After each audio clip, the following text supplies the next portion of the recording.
Hello everyone and welcome to today's video. Today's video is going to be about how to fix delayed notifications on an iPhone.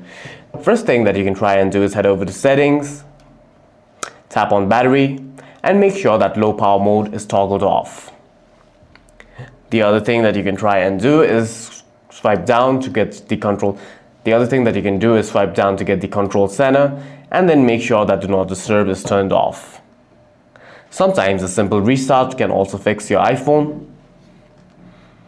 And make sure to check your network connection by switching between Wi-Fi and mobile data. Also, you can head over to settings,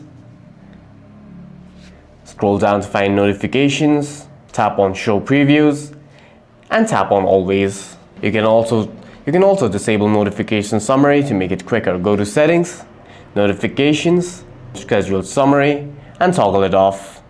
Sometimes you may also need to reinstall affected apps and reset your network settings by heading over to settings, scroll all the way down to find transfer or reset iPhone, tap on reset and tap on reset network settings. This will require you to log back into your Wi-Fi router. Also make sure that your iPhone is running the latest version. If the issue persists, the problem may lie with the app server rather than the iPhone itself. For any further questions, please feel free to leave a comment down below.